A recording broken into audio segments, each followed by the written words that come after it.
Luar biasa pelayanan hari ini di Rock Cianjur. Kita luar biasa pelayanan kita luar biasa dalam hidup kita luar biasa dalam keluarga kita karena kita cinta Tuhan, oke? Ada amin? Bukan karena kita hebat, bukan karena kita kuat, bukan karena hidup kita nyaman, bukan, tapi karena Tuhan terlebih dahulu sayang sama kita. Tema kita di siang ini tentang The Transformer. Dengan otoritas Allah, kita bisa mengubah dunia. Dunia keluarga kita, dunia pendidikan kita, dunia sekolah kita, pelajaran kita, dan sebagainya. Jadi harus menggunakan otoritas Allah. Nggak bisa menggunakan dengan otoritas kita, kepintaran kita, dan sebagainya. Kita ambil contoh, Yunus. Yunus disuruh Tuhan ke kota Niniwe. Kota Niniwe itu di zaman perjanjian lama itu salah satu kota terbesar dengan penduduk kurang lebih di atas lebih 120.000 jiwa. Tapi Yunus itu seperti kita. Terkadang kalau Tuhan suruh kita A, kita tuh banyak komplainnya, banyak sangkalnya, banyak pembenarannya. Akhirnya Yunus gak pergi ke kota Niniwe.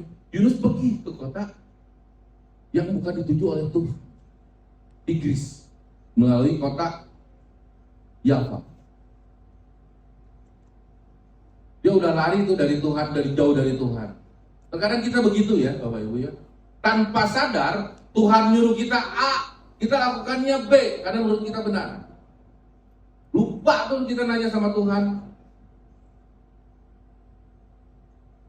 Akhirnya karena Yunus jauh dari hadapan Tuhan, Tuhan murka, badai terjadi.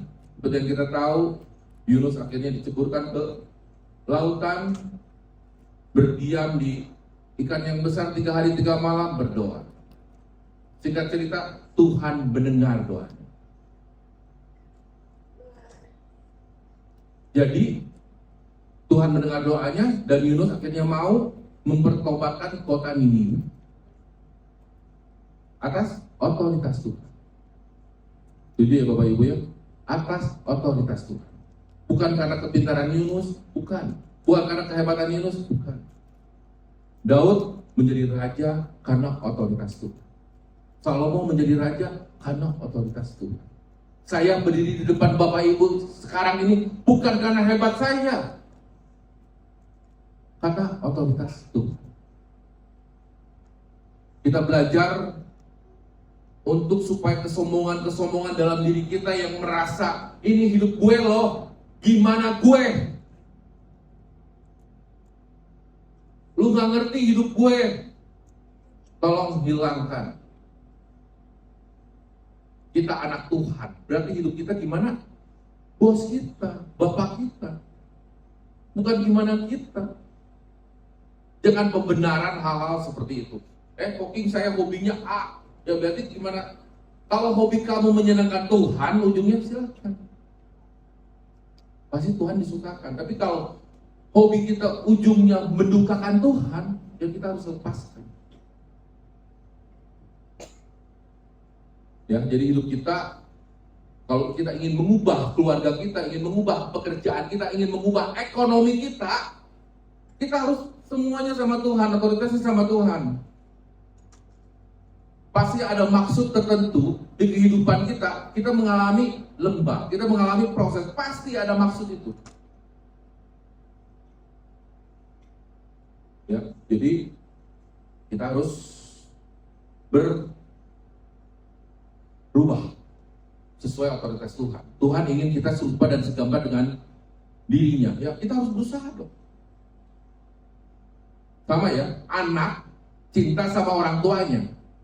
Kalau anak yang baik nih rata-rata nih 90% lebih ditanya, kalau kamu nanti udah beres SMA atau udah beres kuliah, mau ngapain sih? Oh, saya mau menyenangkan mama saya. Oh, saya mau menyenangkan orang tua saya. Benar nggak? Sama kan? Sama kan kita pun?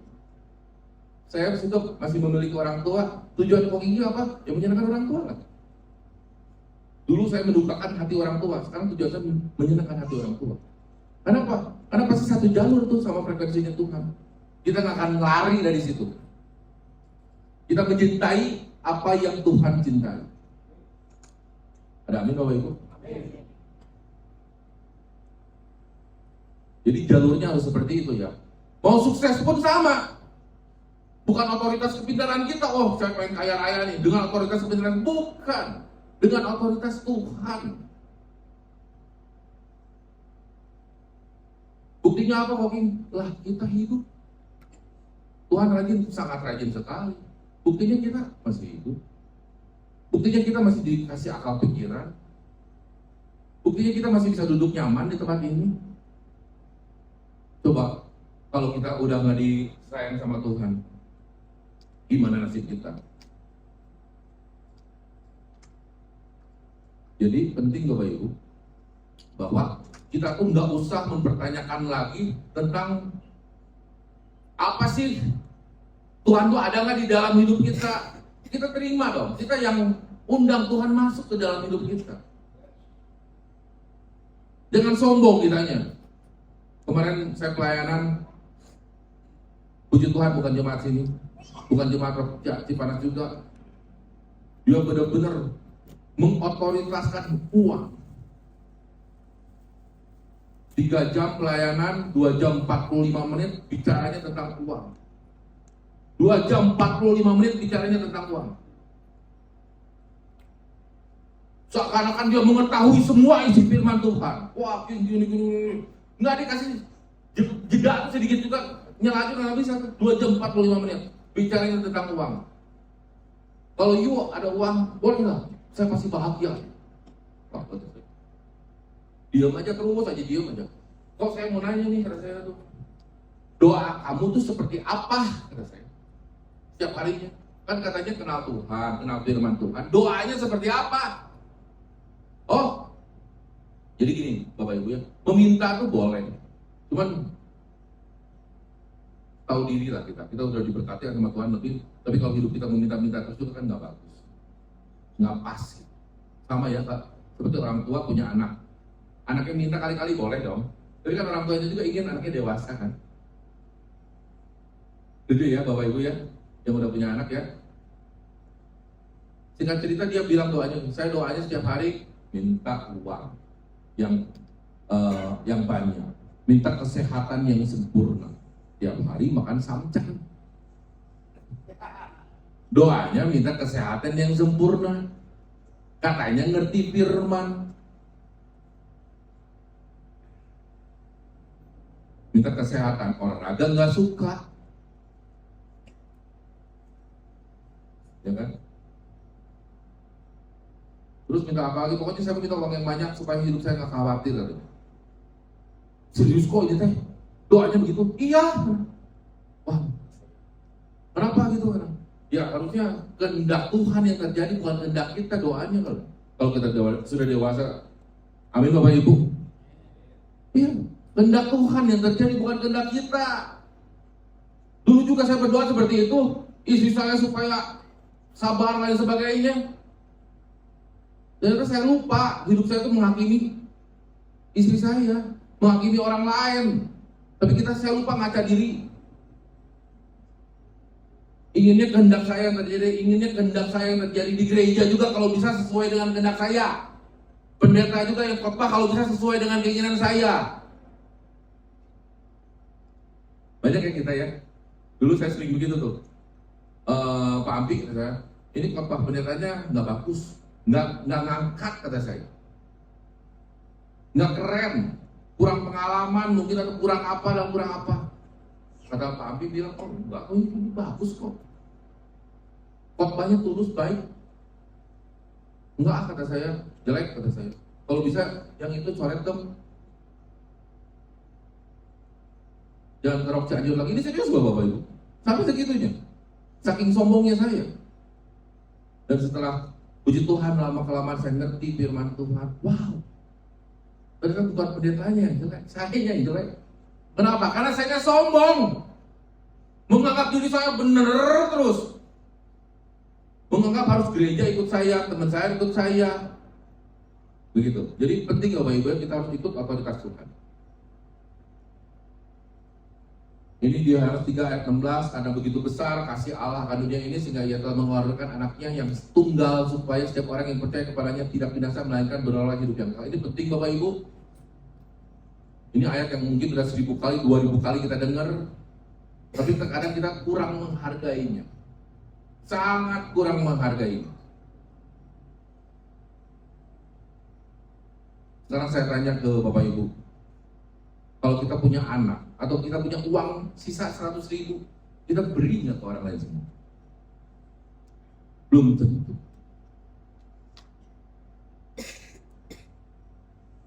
Terkadang kalau hujan pun, kita mau ibadah pun kita malas. Atau mendoakan orang di rumah sakit pun kita malas. Kita masih bergulat dengan pikiran kita. Ini saya pergi nggak ya? Tapi hujan nih, kita masih, hidup kita tuh masih tergantung situasi dan kondisi. Oh dia udah menyebalkan saya, apakah saya memang harus berkorban lagi buat dia? Terkadang begitu, hitung-hitungan terus. Tapi Tuhan sudah memberi contoh bagi kita, bahwa dia sudah memberikan anaknya. Nah kita udah seperti ini belum?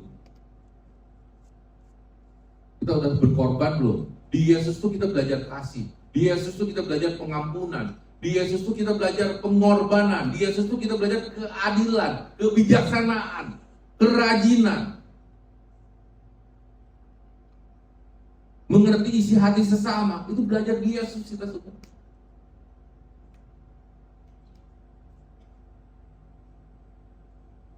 Banyak sekali saya pribadi belajar dari Yesus. Puji Tuhan, mungkin 90% lebih hidup saya belajar dari Yesus. Dulu saya belajar dari orang-orang hebat yang menurut saya keren, yang enak didengar sama telinga saya. Jadi puji Tuhan saya dipertobatkan, akhirnya belajar mengenal Yesus lebih dan lebih lagi. Nggak enak, tapi belajar terus dan belajar terus. Tokoh ketiga, saya pribadi belajar dari Nick Fujiki, seorang pendeta gereja Bethel International di Southern California. Awal-awal saya kenal Tuhan, saya lihat dia, ini orang nggak punya tangan, nggak punya kaki, mungkin Bapak Ibu juga udah tahu ya. Tapi semangatnya itu, aura, waktu dia khotbah tuh positif vibe-nya bener-bener. Tersenyum aja terus. Nah, kata saya suka membandingkan diri saya dengan beliau gitu ya. Saya yang udah dikasih lengkap aja masih uring-uringan, masih kadang nggak puas dengan kenyataan hidup yang Tuhan berikan gitu. Coba kita bandingin dengan Tuhan Yesus, dengan Yunus, dengan ini. Coba bandingin.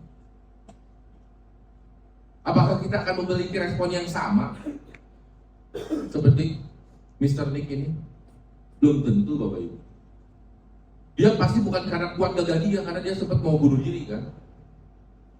Itu pasti karena otoritas Tuhan yang akhirnya bisa mengubah seseorang.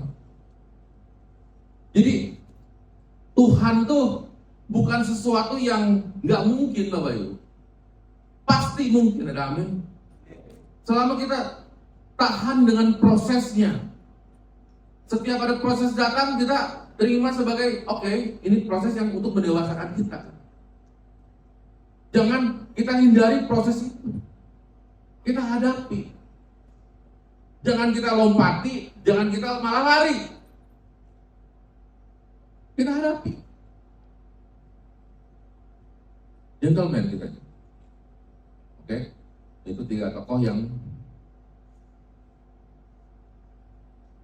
menjadi inspirasi di hidup saya. Filipi 2 ayat 15, supaya kamu tiada beraib dan tiada bernoda, sebagai anak-anak Allah yang tidak bercela di tengah-tengah angkatan yang bengkok hatinya dan yang sesat ini, sehingga kamu bercahaya di antara mereka seperti bintang-bintang di dunia.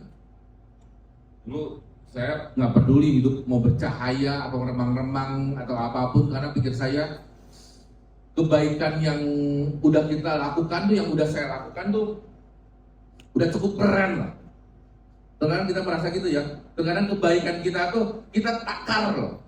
Itu manusia. Kalau saya suka begitu dulu.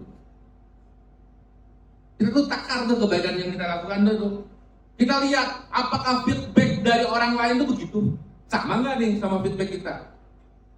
Kamu senyum sekali, saya pasti kasih kamu senyum sekali. Lu nggak senyum, gua nggak akan senyum. Sering kan kita dengar seperti itu kan? Dan itu pun saya lakukan dulu. Saya nggak bisa memberi hati, nggak bisa memberi pikiran saya kalau orang tersebut nggak menyenangkan hati saya. Pertanyaannya, itu otoritas Tuhan atau otoritas saya? Otoritas saya. Saya menganggap diri saya hebat. Kita bicara di perikop di Filipi 2 ini berbicara tentang nasihat ya, supaya bersatu dan merendahkan diri seperti Kristus. Di judul perikop Filipi 2-nya, kita berusaha merendahkan diri seperti Kristus. Jadi penting Bapak Ibu, supaya kita bisa menjadi bintang ya, kita tuh harus, hidup kita tuh harus di atas. Misalkan kita asalnya kaya raya nih, ekonomi mampu, rumah tangga baik, kita tuh harus siap turun ke lembah kekelaman. Turun masalah pendidikan anak lah, SPP orang tua yang bermasalah di pendidikan anaknya, ekonomi lah, uang pas-pasan lah, ribut rumah tangga lah, ini kita turun terus tuh. Akhirnya lama-lama kita kenal Tuhan kan? Udah punya masalah rumah tangga, udah punya masalah keuangan, udah punya masalah pendidikan, udah punya masalah pacaran, diputusin misalkan dan sebagainya. Karena anak muda, saya juga pernah diputusin kok. Ngerasain rasanya nangis dari Bandung sampai Cianjur itu ngerasain. Gitu. Sampai titik paling bawah. Waktu saya diputusin juga, saya merasakan Tuhan tuh nggak adil sama hidup saya. Kok saya dikasih nggak punya uang? Saya merasa hidup saya tuh nggak adil. Tapi ternyata Tuhan punya rencana yang indah. Ada amin Bapak Ibu? Tepuk tangan untuk Tuhan. Jadi setelah kita masuk ke bawah, ke lembah paling dasar, kita tuh akan ngerti Tuhan akhirnya. Kan firman itu timbul lewat pendengaran dan lewat penderitaan juga. Setelah di bawah, kita naik ke atas. Udah naik ke atas, udah nggak akan turun lagi. Kita akan sukacita, kita akan bersyukur banyak hal kepada Tuhan. Tuhan, seperti Bang Parle kemarin kesaksian kan di posting kan, udah 2 tahun lebih di Cianjur, Tuhan tetap jaga. Luar biasa. Jadi apalah kita yang merasa hidup kita udah berguna, tapi ternyata belum sampai mentok itu, belum sampai yang Tuhan inginkan. Pergunakanlah waktu kita, talenta kita, anugerah yang sudah Tuhan kasih ke kita itu, supaya kita menjadi bintang-bintang. Luar biasa kan? Kita bisa memberi solusi bagi orang yang punya masalah di rumah tangga, di ekonomi dan lain sebagainya. Kita bisa saling support, kita bisa saling mendoakan. Jangan hanya jadi bintang di GBI Rock Cianjur aja, kita menjadi bintang bagi kota kita. Bagi Cianjur, ada amin. Amin. Nah itu nggak bisa kita bergerak hanya lewat kepintaran kita, nggak bisa. Karena kita tuh pinginnya nyaman aja. Zona kita tuh nyaman, enak, tentram, damai sejahtera, duit banyak, kerja nggak mau. Itu yang kita inginkan selalu. Pacar kalau bisa dia dulu yang nembak, kan gitu kan? Itu kan keinginan kita kan? Kalau kita datang pergi, kalau bisa orang muji kita, kalau nggak muji kita, gimana sih GBI Rock, katanya gerejanya baik-baik, tapi nggak dipuji kok saya, begitu kan? Itu keinginan kita, itu otoritas kita. Jadi tinggalkan otoritas dalam hidup kita, kita ganti otoritas Tuhan. Kita sebagai anak Tuhan, kita punya otoritas dan tanggung jawab di Filipi 2 ayat 3. Dengan tidak mencari kepentingan sendiri atau puji-pujian yang sia-sia. Sebaliknya, hendaklah dengan rendah hati lagi, yang seorang menganggap yang lain lebih utama daripada dirinya sendiri. Ini penting Bapak Ibu. Selama kita, perlu nggak kita mementingkan diri kita sendiri? Perlu. Tapi setelah kita cukup, doa Bapak kami bilang, cukup, jangan serakah, kita share dong ke orang lain. Apa yang lebih dari kita? Setuju ya Bapak Ibu ya? Bapak Ibu yang jago nyanyi, share. Di mimbar, nyanyi. Yang bisa alat musik, share. Yang punya kelebihan dalam hal materi, share. Jangan hanya anak dan istri kita aja yang menikmatinya. Yang punya kepintaran dalam hal pendidikan, share.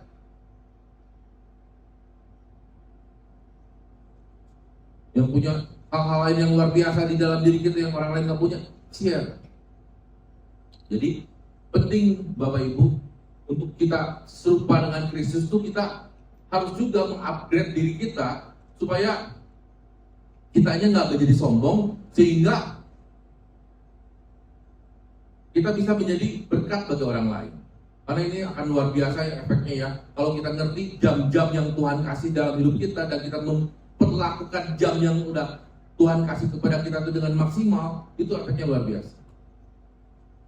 Kita tuh dikenal karena buahnya. Ada amin? Bukan ganteng kita. Ganteng tuh luntur. Bukan karena cantik kita. Banyak kan ada orang cantik misalkan. Ih, kelakuannya jelek, diingat gak? Enggak.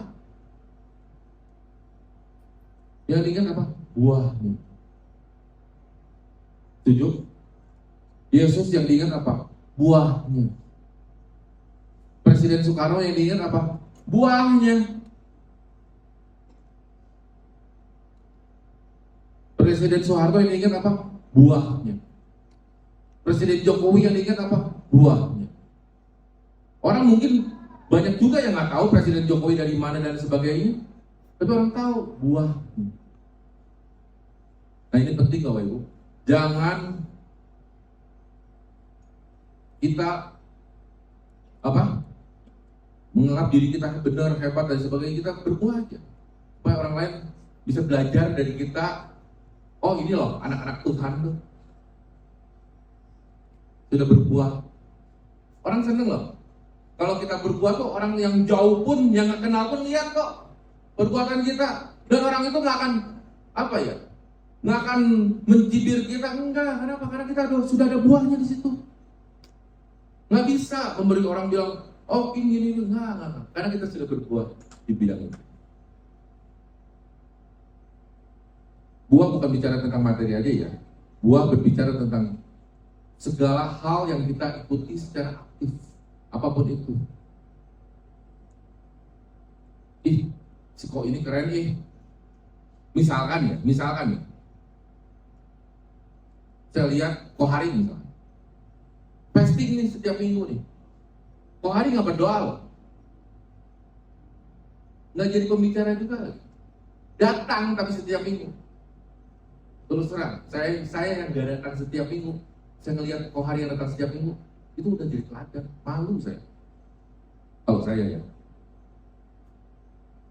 Ih, katanya sudah jadi pembicara, tapi kok ibadah fasting nggak datang. Malu saya. Apapun alasannya. Nah itu. Jadi orang yang sudah berbuah tuh nggak usah ngomong lah dia. Orang juga akan lihat kok. Next. Kedua, kita menggunakan otoritas yang Tuhan kasih untuk mengubah dunia. Dunia kerja kita, dunia pelayanan kita di gereja, dunia rumah kita. Ada di Markus 16 ayat 17 sampai 18. Ayat 17 saya bacakan. Tanda-tanda ini akan menyertai orang-orang yang percaya. Mereka akan mengusir setan-setan demi namaku. Bukan setan yang di dalam ruangan atau rumah tua aja ya, tapi setan di dalam diri kita. Akui dong, kita punya setan di dalam diri kita. Yang terkadang yang harusnya Tuhan diperbesar, malah daging kita yang diperbesar tanpa kita sadar. Mereka berbicara dalam bahasa-bahasa yang baru bagi mereka. Ayat 18, mereka akan memegang ular dan sekalipun mereka minum racun maut, mereka tidak akan mendapatkan celaka. Mereka akan meletakkan tangannya atas orang sakit dan orang itu akan sembuh. Kita bicara di Markus 16 ini, judul perikopnya tentang kebangkitan Yesus. Kita percaya, kita yang sudah berdosa ini, banyak dosa, susah diatur, ngeyel, kurang ngajar, gak mau denger omongan orang. yang malas, dan lain sebagainya. Kita belajar dari Yesus, kita belajar mengusir hal-hal negatif dalam diri kita. Kita yang nggak biasa berdoa untuk pelepasan bagi orang lain, belajar, peluk. Saya belajar doa pertama kali itu meluk doang. Meluk. Karena saya takut salah kalau ngomong, saya peluk doang aja. Ternyata ke-transfer loh. Orang yang didoakan sama saya, waktu itu bilang begini, Koking makasih ya doanya. Kata saya, doa juga kagak saya cuma meluk kamu. Dia bilang apa? Ya makasih, karena pelukan pun doa katanya. Tepuk tangan untuk Tuhan. Nggak sadar kan sayanya kan? Saya pikir saya tuh nggak bisa berbuat apa-apa. Nggak berani doa juga, takut salah. Saya hanya peluk. Ternyata pelukan pun adalah doa. Bisa mengusir energi negatif dari orang tersebut. Itu luar biasa. Jadi pergunakanlah keeksklusifan diri kita bahwa kita tuh anak Tuhan. Namanya anak Tuhan, berarti DNA-nya sama dengan Bapa. Jangan dibatasi Tuhan itu dalam hidup kita, Bapak Ibu. Aktifkan. Jangan pikiran kita tuh jangan diaktifkan. Keinginan kita terus 95% dari 24 jam hidup kita aja. Akhirnya apa? Capek, lemah, letih, lesu, egois, marah, kecewa, nangis, sedih. Kalau dalam Tuhan, kalaupun kita kecewa, sebentar kok. 10 menit lupa. Sejam 2 jam lupa. Dulu kalau waktu belum kenal Tuhan, waktu ada pelayanan, orang lain curhat 2 jam misalkan ya. Kamu setengah jam, ya. Saya 1 jam setengahnya. Karena saya merasa hebat. Ya, karena saya merasa hebat. Kamu 30 menit aja, saya 1 jam setengah. Dalam hati sih, nggak berani ngomong depan orangnya. Orang berubah nggak? Enggak. Terkadang kita concern nggak berubah. Kenapa? Karena kita nggak punya hati. Kita hanya jago bacot.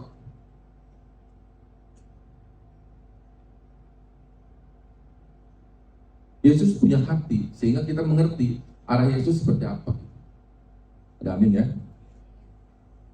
Yang ketiga, mengimpartasikan pergerakan dengan puasa. Di 2 Timotius 1 ayat 6 sampai 7.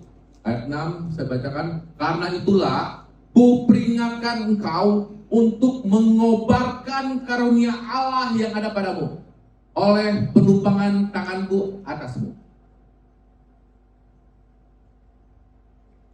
Jadi hal-hal yang Tuhan berikan kepada kita jangan pendem.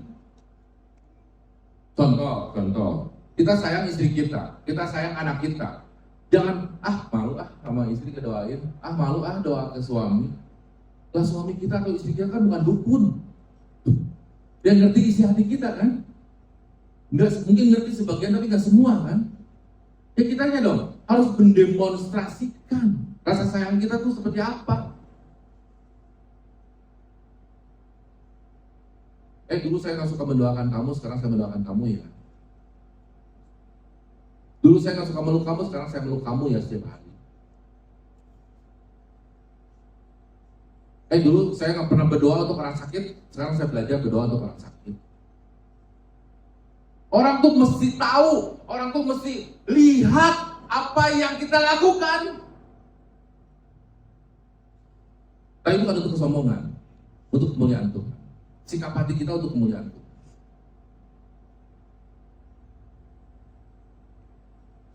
Jadi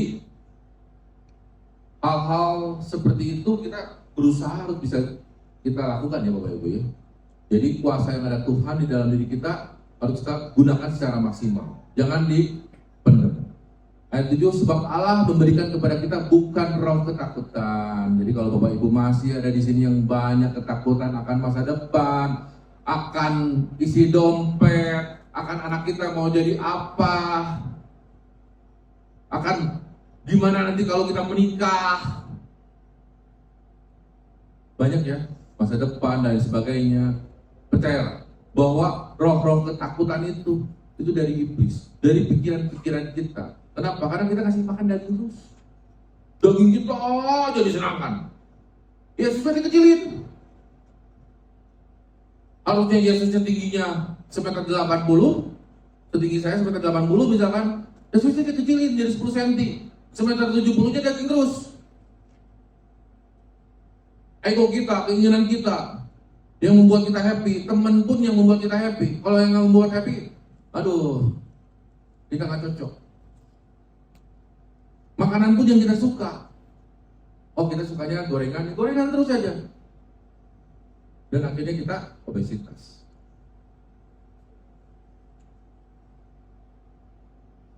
Jadi tolong pergunakan apa yang sudah Tuhan kasih, yang sudah kita pelajari di Alkitab tuh lakukan.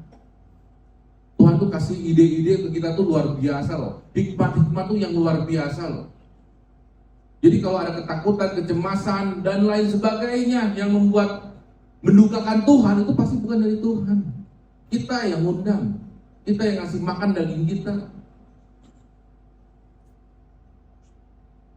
Melainkan roh yang membangkitkan kekuatan. Nah, ini pasti dari Tuhan. Motivasinya benar. Yang roh yang membangkitkan kekuatan, kasih, dan ketertiban. Jadi kalau di sini ada yang kerja tapi nggak tertib dalam hal jam masuk kerja dan lain sebagainya, hati-hati itu. Berarti ada roh kemalasan di dalam diri kita. Kita harus sadar itu, kita harus bisa ngaca diri kita. Jangan pembenaran, terus kok nggak tahu sih, saya kan tidur malam, anak gini, wah terus saja pembenaran. Ya saya berusaha, ya berusaha, tapi kan kalau bisa kita lakukan juga kan sedikit demi sedikit kan, dibandingin nggak bergerak sama sekali kan. Banyak hal Bapak Ibu yang waktu saya ditawarin jadi pembicara pun banyak hal yang harus saya korbankan. Banyak hal. Dulu saya tuh untuk pembicara atau apa tuh menganggap udahlah ini biasa aja lah. Ternyata enggak, banyak hal yang harus kita korbankan. Yang kita senangi akhirnya kita nggak lakukan.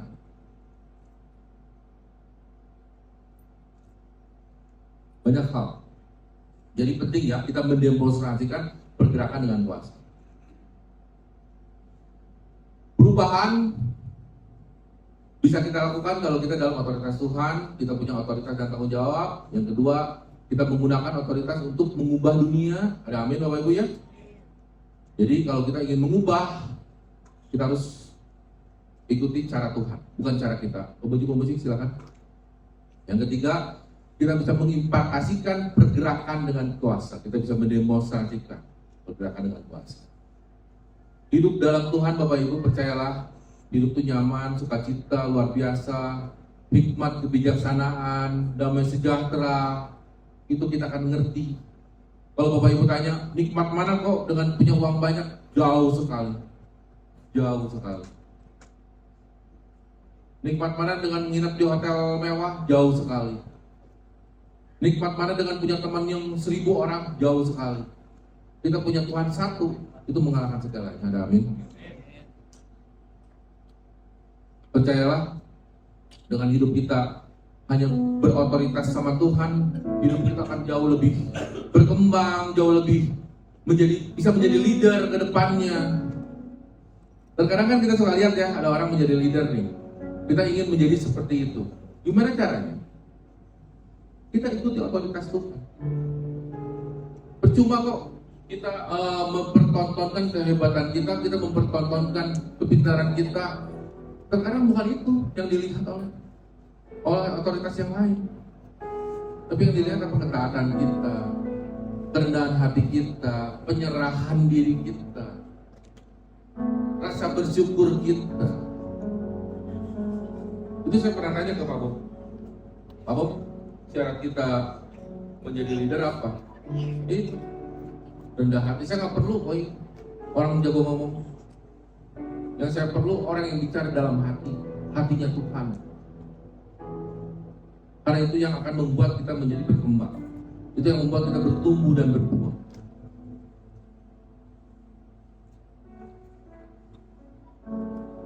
Terima kasih jemaat sudah mendengarkan. Kita percaya firman yang kita dengarkan yang sebentar ini dapat mengubah kita dan dunia di sekitar kita. Supaya apa? Supaya kita membawa orang menuju kerajaan sorga. Saya diam di sini Bapak Ibu, bukan untuk saya kelihatan hebat, bukan untuk saya supaya terlihat keren, bukan. Saya ingin kita semua sama-sama yang ngerti isi hati Tuhan, bahwa Tuhan tuh bisa loh memulihkan kita, Tuhan tuh bisa loh membuat kita terbang tinggi. Itu, hanya itu, nggak ada yang lain. Puji Tuhan, di bulan Mei dan seterusnya saya banyak pelayanan juga di Rock Sukabumi. Awalnya itu beban buat saya. Aduh, Cianjur aja udah cukup capek dalam pelayanan, ini ditambah Sukabumi. Tapi puji Tuhan, setelah saya berusaha taat kepada otoritas, ada hal-hal baik yang Tuhan berikan kepada saya. Banyak kenalan baru, banyak kenalan teman-teman di Sukabumi yang baru, yang membuat hubungan link-link pertemanan dalam dunia bisnis, dunia pelayanan itu lebih luas. Akhirnya kenal hamba-hamba Tuhan yang baru, yang mungkin nanti ke depannya akan khotbah juga di Rock Cianjur. Jadi kita gunakan hati Tuhan dalam kita berkehidupan. Jangan gunakan hati kita tuh jahat. Pikiran kita tuh mendukakan Tuhan. Jadi kita di gereja ini pelayanan apapun itu, Bapak Ibu pelayanan di rumah masing-masing untuk Tuhan, bukan untuk pamer diri kita supaya kelihatan benar, enggak. Yang benar hanya Yesus.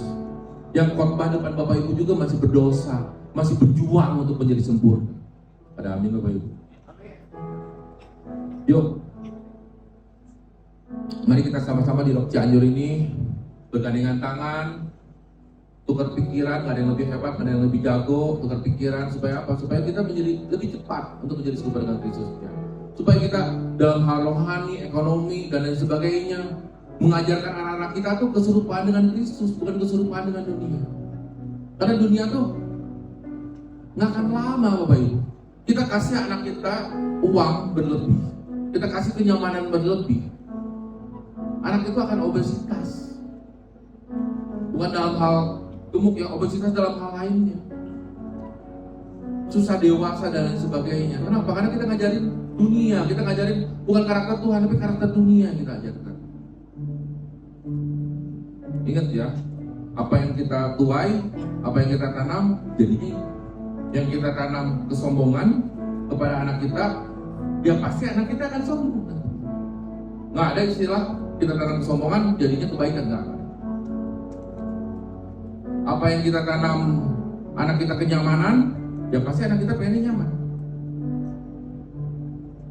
Apa yang kita tanamkan kemarahan kepada anak kita sebagai orang tua mempertontonkan kemarahan depan anak-anak, ya itulah nantinya anak kita akan jadi seperti itu, akan menjadi pemarah. Dan kita nggak bisa komplain sama Tuhan. Kenapa Tuhan anak saya menjadi pemarah dan sebagainya? Lah, lu yang jadi contohnya, anak kamu kan udah jadi video di keluarga kamu. Ya nikmatilah hasil perbuatan yang sudah kamu lakukan.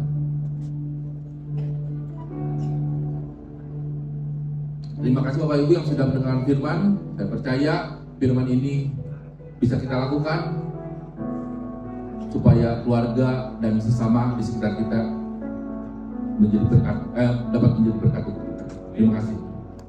Mari kita berdoa.